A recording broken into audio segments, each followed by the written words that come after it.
বন্ধুরা সবাইকে আসসালামু আলাইকুম। আরো একটি নতুন ভিডিওতে আপনাদেরকে স্বাগতম। তো আজকে আমরা আসছি হচ্ছে এমন একটা খামারে যেটা দীর্ঘ 6 বছর যাবত বন্ধ আছে। এখানে একটা সময় ধরেন আপনার 150-200 গরু ছিল, গাভী ছিল।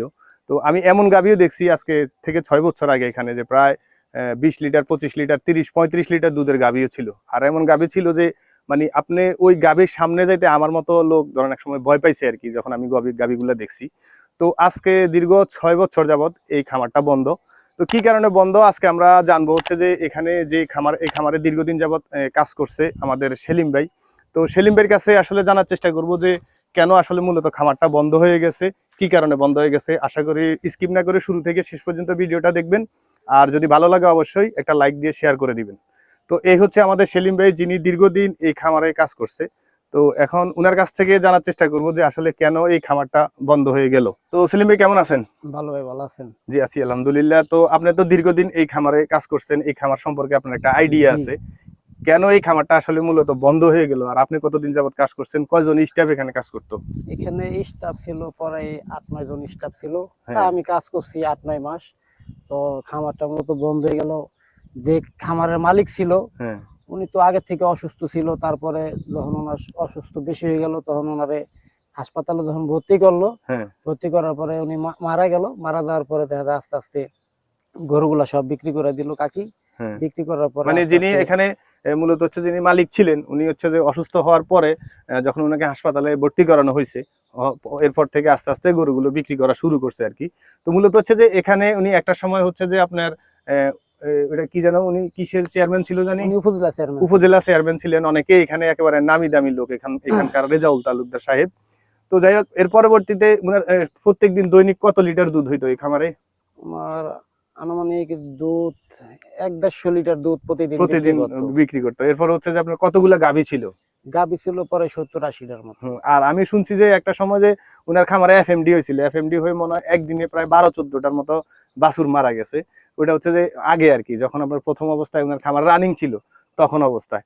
তো এর পরবর্তীতে যখন উনার এই যে আপনার উনি মারা গেল, মারা যাওয়ার পরে মানে আস্তে আস্তে গরুগুলো বিক্রি করে দিছে। হ্যাঁ। তো এখানে মানে কি আশেপাশের কেউ কিনছিল নাকি? না, উনি সব বাইরের লোকের কাছে বেচে, এলাকায় কোনো গরু বেচে। আচ্ছা আচ্ছা, যাকে। তো এখন দীর্ঘদিন যাবত আসলে এখানে যেই গড় ছিল এই গড়টা টোটালি এখন ভেঙে ফেলছে। জাস্ট এখানে যে চারিগুলো আছে আর ফ্লোর আছে এগুলো মোটামুটি এখনো আছে, এভাবে পড়ে আছে আর কি। আর হচ্ছে যে ওনার পাশে একটা পুকুর আছে, ওটাতে আগে মাছ চাষ করতো, এখন তো কিছু নাই।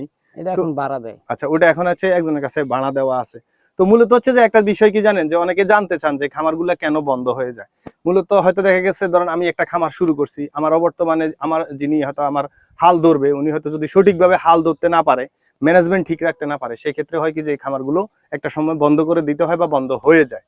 তো একটা কথা মনে রাখবেন, আপনি যদি আপনার খামার শুরু করেন, আপনি যদি স্বয়ং নিজে থেকে কাজ করতে পারেন, সেক্ষেত্রে হবে কি যে আপনার খামারে আপনি উন্নতি করতে পারবেন বা লাভবান হইতে পারবেন। কিন্তু আপনার স্টাফ দিয়ে যদি আপনার গরুকে ভালো না বাসতে পারে, হ্যাঁ, বা ওর কাজকে যদি ভালো না বাসতে পারে, সেক্ষেত্রে হচ্ছে যে এই খামার কোনোভাবে কোনো দিনও আপনি যত টাকা ইনভেস্ট করেন ওটা আপনি টিকাতে পারবেন না। যেমন কি এটার অবস্থা হয়েছে যে এরকম।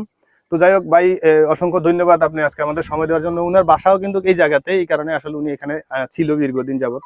তো এই কারণে উনার কাছে আসছি যে বিষয়টা আসলে, যেহেতু উনি স্টাফ ছিলেন এখানে, যে জানার জন্য যে এটা আসলে কেন বন্ধ হয়ে গেছে, কি কারণে বন্ধ হয়ে গেছে আর কি। তো আসলে এই জায়গাতে যে পরিমাণ গরু ছিল, আর যে গরুগুলো আমি যখন একটা সময় আসছিলাম, যখন দেখছি, মানে আমার মনে হয় যে অত্র অঞ্চলের ভিতরে গত 10 বছরে কারো কাছে এরকম গাভী ছিল না, মানে বিশাল গাভী যেটা বলার মতো না আর কি। উনি এগুলা শখের বসে আস্তে আস্তে কালেকশন করছেন। উনার অনেক কিছু ছিল, যে ছাগল ছিল, তারপর হচ্ছে যে কবুতর ছিল, বিভিন্ন প্রজাতির মুরগি ছিল। এগুলো আমি নিজের চোখে আমি দেখছি আর কি। তো যাই হোক, হয়তো উনার অবর্তমানে যারা এটাকে ধরে রাখবে তারা হয়তো ধরে রাখতে পারে নাই, বিদায় এটা শেষ পর্যন্ত বিক্রি করে দিয়ে বন্ধ হয়ে গেছে আর কি। তো যাই হোক, আজকের মতো এখানে বিদায়। আপনাদের কোনো প্রশ্ন বা মূল্যবান মতামত থাকে কমেন্টে লিখতে পারেন। আর আমার পেজে নতুন হলে অবশ্যই ফলো করে দিবেন। দেখাবো অন্য কোনো ভিডিওতে অন্য কোনো বিষয় নিয়ে। আজকের মতো এখানে বিদায়। আসসালামু আলাইকুম রহমতুল্লাহি ওয়া বারাকাতুহু।